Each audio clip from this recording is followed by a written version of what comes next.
S ಲೋಕಸಭೆ ಚುನಾವಣೆ ಫಲಿತಾಂಶದ ಬಳಿಕ ಇದೀಗ ಚನ್ನಪಟ್ಟಣ ವಿಧಾನಸಭಾ ಕ್ಷೇತ್ರದ ಉಪಚುನಾವಣೆ ತೀವ್ರ ಜಿದ್ದಾಜಿದ್ದಿ ಮತ್ತೆ ಕುತೂಹಲಕ್ಕೆ ಕಾರಣವಾಗಿದೆ. ಡಿಸಿಎಂ ಡಿಕೆ ಶಿವಕುಮಾರ್ ಕಾಂಗ್ರೆಸ್ ಅಭ್ಯರ್ಥಿಯಾಗಿ ಚನ್ನಪಟ್ಟಣದಿಂದ ಕಣಕ್ಕಿಳಿತಾರೆ ಅನ್ನೋದು ತೀವ್ರ ರಾಜಕೀಯ ಸಂಚಲನಕ್ಕೆ ಕಾರಣವಾಗಿದೆ. ಏಕೆಂದರೆ ಹಾಲಿ ಶಾಸಕರಾಗಿದ್ದಂಥ ಕುಮಾರಸ್ವಾಮಿ ಅವರು ಎಂಪಿ ಚುನಾವಣೆಯಲ್ಲಿ ನಿಂತು ಇದೀಗ ಕೇಂದ್ರದ ಮಂತ್ರಿಯಾಗಿದ್ದಾರೆ.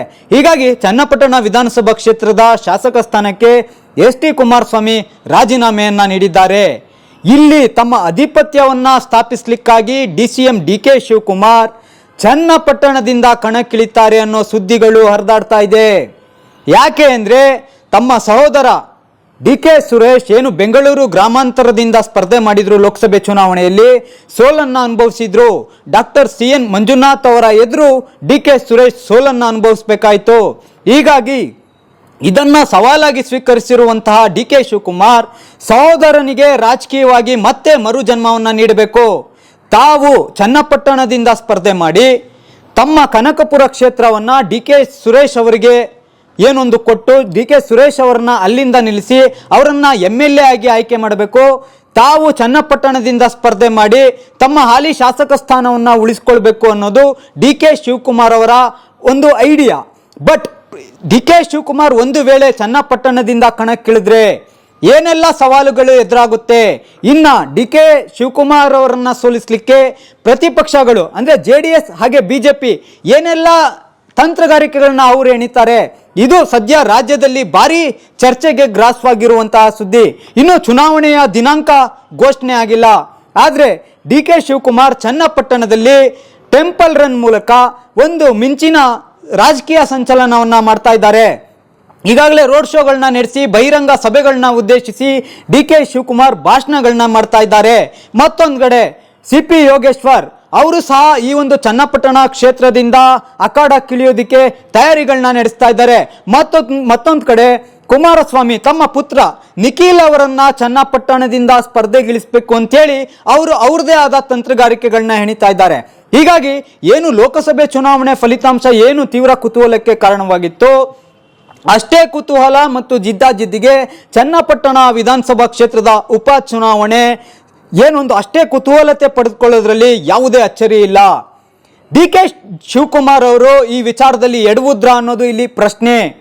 ಒಬ್ಬೊಬ್ಬರು ಒಂದೊಂದು ರಾಜಕೀಯ ವಿಶ್ಲೇಷಣೆಗಳನ್ನ ಮಾಡ್ತಾ ಇದ್ದಾರೆ. ಈಗಾಗಲೇ ಓವರ್ ಕಾನ್ಫಿಡೆನ್ಸ್ ನಲ್ಲಿದ್ರು ಡಿ ಕೆ ಸುರೇಶ್ ಗೆದ್ದೇ ಗೆಲ್ತಾರೆ ಬೆಂಗಳೂರು ಗ್ರಾಮಾಂತರದಿಂದ ಅಂತ. ಆದರೆ ಜನರ ತೀರ್ಪು ವಿರೋಧವಾಗಿ ಬಂತು. ಡಾಕ್ಟರ್ ಸಿ ಎನ್ ಮಂಜುನಾಥ್ ಅಂದ್ರೆ ಬಿಜೆಪಿ JDS ನ ಮೈತ್ರಿ ಅಭ್ಯರ್ಥಿ doctor C N Manjunath Lok Sabha ಸದಸ್ಯರಾದ್ರು. D K Shivakumar and D K Shivakumar ಅವರ ಸಹೋದರ ಡಿ ಕೆ ಸುರೇಶ್ ರವರಿಗೆ ಈ ಒಂದು ಫಲಿತಾಂಶ ಒಂದು ರೀತಿಯ ಶಾಕಿಂಗ್ ಫಲಿತಾಂಶ ಆಗಿ ಪರಿಣಮಿಸಿತು. ಹೀಗಾಗಿ ಈ ಸೇಡನ್ನ ತೀರಿಸಿಕೊಳ್ಳಬೇಕು. ತಮ್ಮ ಕದರ್ ಏನು ರಾಜ್ಯದಲ್ಲಿ ಡಿ ಕೆ ಶಿವಕುಮಾರ್ ಅಂದ್ರೆ ಏನು ಅನ್ನೋದನ್ನ ತೋರಿಸ್ತೀನಿ. ಮತ್ತೆ ರಾಜಕೀಯವಾಗಿ ನಮ್ಮ ಕುಟುಂಬ ಏನೊಂದು ಪ್ರಾಬಲ್ಯವನ್ನು ಹೊಂದಿದೆ, ಚನ್ನಪಟ್ಟಣ ಆಗ್ಬೋದು, ಕನಕಪುರ ಆಗ್ಬೋದು, ಇಲ್ಲಿ ನಾವೇನು ರಾಮನಗರ, ಇಲ್ಲಿ ನಮ್ಮ ಆಧಿಪತ್ಯ ಏನು ಅನ್ನೋದನ್ನ ತೋರಿಸ್ತೀನಿ ಅನ್ನೋ ನಿಟ್ಟಿನಲ್ಲಿ ಹೊಸ ಒಂದು ಸವಾಲಿಗೆ ತಮ್ಮನ್ನ ತಾವು ಡಿ ಕೆ ಶಿವಕುಮಾರ್ ಒಟ್ಕೊಂಡ್ರ ಅನ್ನೋದು ಇಲ್ಲಿ ಪ್ರಶ್ನೆ. ಯಾಕಂದ್ರೆ ರಾಜಕೀಯ ವಿಶ್ಲೇಷಣೆಗಳು ಒಂದೊಂದು ರೀತಿ ವ್ಯಕ್ತವಾಗ್ತಾ ಇದೆ. ಡಿ ಕೆ ಶಿವಕುಮಾರ್ ರಾಜಕೀಯವಾಗಿ ಎಡವುತ್ತಾ ಇದ್ದಾರೆ ಅನ್ನೋ ಸುದ್ದಿಗಳು ಸಹ ಸಾಕಷ್ಟು ಚರ್ಚೆಯಲ್ಲಿದೆ. ಹೇಗೆ ಎಡವುತ್ತಾ ಇದ್ದಾರೆ? ಒಂದು ವೇಳೆ ಚನ್ನಪಟ್ಟಣದಿಂದ ಸ್ಪರ್ಧೆ ಮಾಡಿ ಡಿ ಕೆ ಶಿವಕುಮಾರ್ ಗೆದ್ರೆ ಓಕೆ. ಒಂದು ವೇಳೆ ಡಿ ಕೆ ಶಿವಕುಮಾರ್ ಚನ್ನಪಟ್ಟಣದಲ್ಲಿ ಸೋತರೆ ಮುಂದಿನ ರಾಜಕೀಯ ಏನು? ಈಗಾಗಲೇ ಮುಂದಿನ CM ನಾನು ಅನ್ನೋ ಕನಸನ್ನ ಡಿ ಕೆ ಶಿವಕುಮಾರ್ ಇಟ್ಕೊಂಡಿದ್ದಾರೆ. ಆದರೆ ಈ ಕನಸಿಗೆ ಲೋಕಸಭೆ ಚುನಾವಣೆ ಫಲಿತಾಂಶ ತಣ್ಣೀರನ್ನ ಎರಚಿದೆ. ಡಿ ಕೆ ಸುರೇಶ್ ಅವರ ಸೋಲು ಎಲ್ಲ ಒಂದ್ ಕಡೆ ಡಿ ಕೆ ಶಿವಕುಮಾರ್ ಅವರ ಪ್ರಾಬಲ್ಯವನ್ನ ಕುಗ್ಗುವಂತೆ ಮಾಡಿದೆ ಅನ್ನೋ ಸುದ್ದಿಗಳು ಸಹ ಇದೆ. ಈ ಬೆನ್ನಲ್ಲೇ ಡಿ ಕೆ ಶಿವಕುಮಾರ್ ಚನ್ನಪಟ್ಟಣದಿಂದ ಸ್ಪರ್ಧೆ ಮಾಡಿ ಒಂದು ವೇಳೆ ಸೋತ್ರು ಅಂದ್ರೆ ಎದುರಾಳಿಗಳಿಗೆ ಒಂದು ರೀತಿಯ ಆಹಾರವಾಗುತ್ತೆ ಈ ಸೋಲು.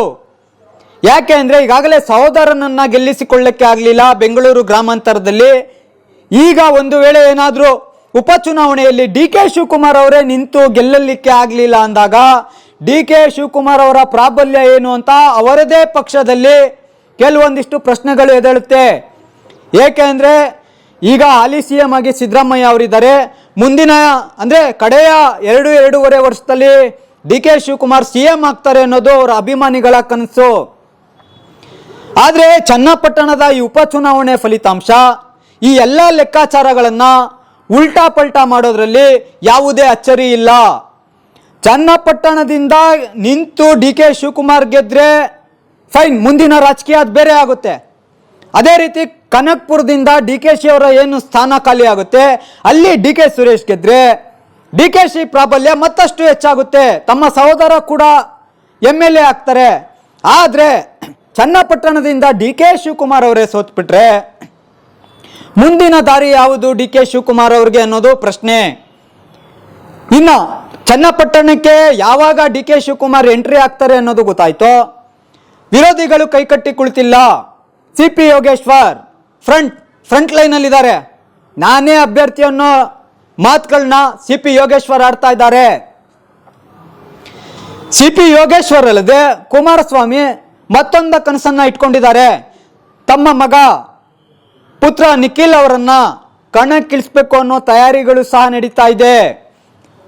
ಒಂದು ವೇಳೆ ಕಡೆ ಕ್ಷಣದಲ್ಲಿ DK ಶಿವಕುಮಾರ್ ಕಣಕ್ಕಿಳಿಯಲ್ಲ ಅನ್ನೋದಾದ್ರೆ ಅಲ್ಲಿಂದ ಯಾರನ್ನ ನಿಲ್ಲಿಸ್ತಾರೆ? DK ಸುರೇಶ್ ಅವ್ರನ್ನೇ ಅಭ್ಯರ್ಥಿ ಮಾಡ್ತಾರ? ಇದು ಸಹ ಪ್ರಶ್ನೆ ಇದೆ. ಯಾಕಂದ್ರೆ DK ಸುರೇಶ್ ರಿಸ್ಕ್ ತಗೊಳ್ಳೋದಕ್ಕೆ ಇಷ್ಟ ಇಲ್ಲ.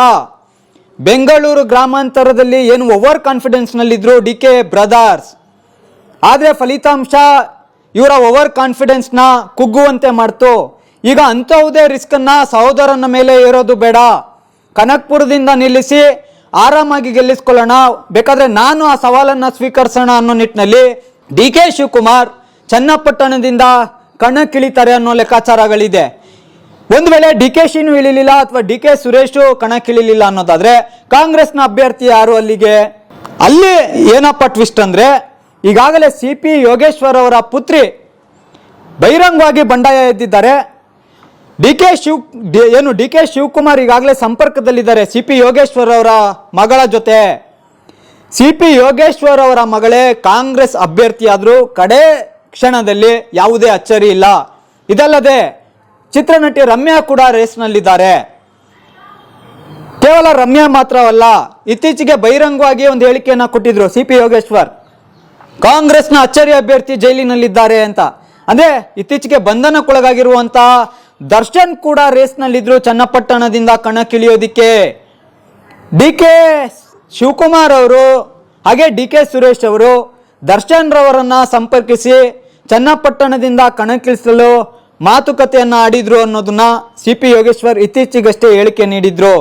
ಹೀಗಾಗಿ ಚನ್ನಪಟ್ಟಣ ವಿಧಾನಸಭಾ ಕ್ಷೇತ್ರದ ಉಪಚುನಾವಣೆ ನಾನಾ ರಾಜಕೀಯ ಟ್ವಿಸ್ಟ್ಗಳನ್ನ ಪಡೆದುಕೊಳ್ತಾ ಇದ್ದು ತೀವ್ರ ಕುತೂಹಲ ಮತ್ತು ಜಿದ್ದಾಜಿದ್ದಿಗೆ ಕಾರಣವಾಗಿದೆ. ಇನ್ನು ಕಾಂಗ್ರೆಸ್ನಲ್ಲಿ ಏನೆಲ್ಲ ವಿದ್ಯಮಾನಗಳಾಗ್ಬೋದು, ಈ ಸ್ಪರ್ಧೆ ಮತ್ತೆ ಈ ಸ್ಪರ್ಧೆಯ ಫಲಿತಾಂಶ ಸಾಕಷ್ಟು ಎಫೆಕ್ಟ್ ಅನ್ನ ಬೀರುತ್ತೆ. DK ಶಿವಕುಮಾರ್ ಕಣಕ್ಕಿಳಿದು ಗೆದ್ದರೆ ಓಕೆ, ನಾನು ಆಗ್ಲೇ ಹೇಳಿದಾಗೆ. ಒಂದು ವೇಳೆ ಏನಾದ್ರೂ DK ಶಿವಕುಮಾರ್ ಕಣಕ್ಕಿಳಿದು ಸೋತ್ರೆ ತಮಗೆ ತಾವೇ ಕೆಡ್ಡ ತೋಡಿದಂತಾಗುತ್ತದೆ ಅನ್ನೋದು ಸಾರ್ವಜನಿಕ ವಲಯದಲ್ಲಿ ಕೇಳಿ ಬರ್ತಿರುವಂತ ಮಾತುಗಳು. ಕೆಡ್ಡ ಅಂದ್ರೆ ಏನು? ಈಗಾಗಲೇ ಮುಂದಿನ CM ನಾನು ಅನ್ನೋ ಕನಸನ್ನ DK ಶಿವಕುಮಾರ್ ಕಾಣ್ತಾ ಇದ್ದಾರೆ. ಮತ್ತೊಂದು ಕಡೆ ಕಾಂಗ್ರೆಸ್ ಪಕ್ಷದಲ್ಲೇ ಮುಂದಿನ CM ಸ್ಥಾನವನ್ನ ತಪ್ಪಿಸ್ಲಿಕ್ಕೆ ಸಾಕಷ್ಟು ಕೆಲಸಗಳು ಒಳಗೊಳಗೆ ನಡೀತಾ ಇದೆ. ಕಾಂಗ್ರೆಸ್ ಪಕ್ಷದಲ್ಲಿ ಹಾಗೂ ಸಾರ್ವಜನಿಕ ವಲಯದಲ್ಲಿ ಏನ್ ಕೇಳಿ ಬರ್ತಾ ಇರೋ ವಿಚಾರ ಅಂದ್ರೆ, ಯಾವುದೇ ಕಾರಣಕ್ಕೂ DK ಶಿವಕುಮಾರ್ ಅವರನ್ನ ಮುಖ್ಯಮಂತ್ರಿ ಆಗ್ಲಿಕ್ಕೆ ಕಾಂಗ್ರೆಸ್ ಪಕ್ಷದ ಒಳಗಿರುವಂತಹ ಪಕ್ಷದ ಮುಖಂಡರುಗಳೇ ಬಿಡುವುದಿಲ್ಲ. ಯಾವುದೇ ಕಾರಣಕ್ಕೂ DK ಶಿವಕುಮಾರ್ ಮುಂದಿನ CM ಆಗಲ್ಲ ಅನ್ನೋದು ಸಾರ್ವಜನಿಕ ವಲಯದಲ್ಲಿ ಕೇಳಿ ಬರ್ತಿರೋ ಮಾತುಗಳು. ಈ ಎಲ್ಲ ಮಾತುಗಳ ನಡುವೆ DK ಶಿವಕುಮಾರ್ ತೆಗೆದುಕೊಂಡಿರುವಂತಹ ಈ ರಿಸ್ಕ್ ಸಾಕಷ್ಟು ಸವಾಲು, ನಾನಾ ಚರ್ಚೆಗಳನ್ನ ಹುಟ್ಟು ಹಾಕಿರೋದು. ಒಂದು ವೇಳೆ ಸೋತ್ರೆ ಪಕ್ಷದಲ್ಲಿ ಯಾವ ಮಾತುಗಳು ಕೇಳಿ ಬರುತ್ತೆ ಅಂದ್ರೆ, DKಶಿಯ ಪ್ರಾಬಲ್ಯ ಏನು? ಈಗಾಗಲೇ ಬೆಂಗಳೂರು ಗ್ರಾಮಾಂತರದಲ್ಲಿ ಸಹೋದರ DK ಸುರೇಶ್ ಅವರ ಸೋಲಾಗಿದೆ.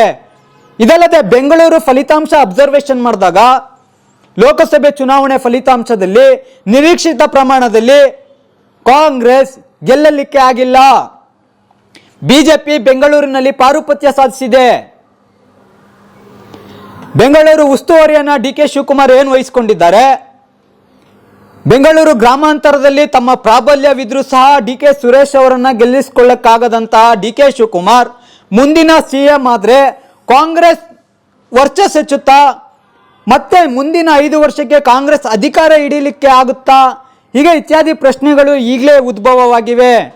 ಈ ಪ್ರಶ್ನೆಗಳ ಬೆನ್ನಲ್ಲೇ ಡಿ.ಕೆ. ಶಿವಕುಮಾರ್ ಚನ್ನಪಟ್ಟಣದಿಂದ ನಿಂತು ಒಂದು ವೇಳೆ ಏನಾದರೂ ಸೋತ್ರೆ ಖಂಡಿತವಾಗಿಯೂ ನಾನಾ ಸವಾಲುಗಳು ಎದುರಾಗೋಗುತ್ತೆ. ಕಾಂಗ್ರೆಸ್ನಲ್ಲಿರೋ ಡಿ.ಕೆ.ಶಿ ಪ್ರಾಬಲ್ಯಕ್ಕೆ ಒಂದು ರೀತಿಯ ಯಕ್ಷ ಪ್ರಶ್ನೆಯಾಗಿ ಈ ಒಂದು ಫಲಿತಾಂಶ ಬೀರುತ್ತೆ. ಒಂದು ವೇಳೆ ಬೇರೆಯವ್ರು ನಿಂತು ಸೋತ್ರೆ ಓಕೆ, ಅದು ಸಾಮೂಹಿಕವಾಗಿ ಕಾಂಗ್ರೆಸ್ ಪಕ್ಷ ಸೋಲಿನ ಹೊಣೆಯನ್ನು ಹೊರಬೇಕಾಗುತ್ತೆ. ಆದರೆ ಖುದ್ದು ಡಿ.ಕೆ. ಶಿವಕುಮಾರ್ ಅವರೇ ಇರುವ ಕನಕಪುರ ಕ್ಷೇತ್ರವನ್ನು ತ್ಯಜಿಸಿ ಚನ್ನಪಟ್ಟಣದಿಂದ ಅದೃಷ್ಟ ಪರೀಕ್ಷೆಗೆ ಮುಂದಾದಾಗ ಗೆದ್ದರೆ ಓಕೆ, ಸೋತರೆ ಆ ಹೊಣೆಯನ್ನ ಕಾಂಗ್ರೆಸ್ ಪಕ್ಷ ಅವರಲ್ಲ, ಖುದ್ದು ಡಿ.ಕೆ. ಶಿವಕುಮಾರ್ ಅವರೇ ಹೊರಬೇಕಾಗುತ್ತೆ. ಹೀಗಾಗಿ ಡಿ.ಕೆ. ಶಿವಕುಮಾರ್ ಮೈಂಡ್ನಲ್ಲೂ ನಾನಾ ಆಲೋಚನೆಗಳು ಓಡ್ತಾ ಇದೆ. ಈಗ ರೋಡ್ ಶೋ ಮಾಡ್ತಾ ಇರ್ಬೋದು, ಅವರು ಬಹಿರಂಗ ಸಭೆಗಳನ್ನ ಮಾಡ್ತಾ ಇರ್ಬೋದು, ಪರೋಕ್ಷವಾಗಿ ಒಂದು ಸಂದೇಶವನ್ನು ರವಾನಿಸಿರ್ಬೋದು ನಾನೇ ಅಭ್ಯರ್ಥಿ ಅಂತ. ಆದರೆ ಸ್ಟ್ರಾಟರ್ಜಿಗಳನ್ನ ಅಬ್ಸರ್ವ್ ಮಾಡಿದಾಗ ನಾನಾ ಸವಾಲುಗಳಿದೆ. ಗೆದ್ದರೆ ಯಾವುದೇ ಸವಾಲುಗಳಿಲ್ಲ. ಒಂದು ವೇಳೆ ಸೋತರೆ ಮುಂದಿನ ಸಿಎಂ ಅನ್ನೋ ಕನಸಾಗಿಯೇ ಉಳಿಯಲಿದೆ. ಇದು ನಾನು ಹೇಳ್ತಿರೋ ಮಾತಲ್ಲ, ಸಾರ್ವಜನಿಕ ವಲಯದಲ್ಲಿ ಕೇಳಿ ಬರ್ತಿರುವಂತಹ ಮಾತುಗಳು, ಹಾಗೆ ಅವರದೇ ಪಕ್ಷದಲ್ಲಿ ನಡೆಯುತ್ತಿರುವಂಥ ಲೆಕ್ಕಾಚಾರಗಳು.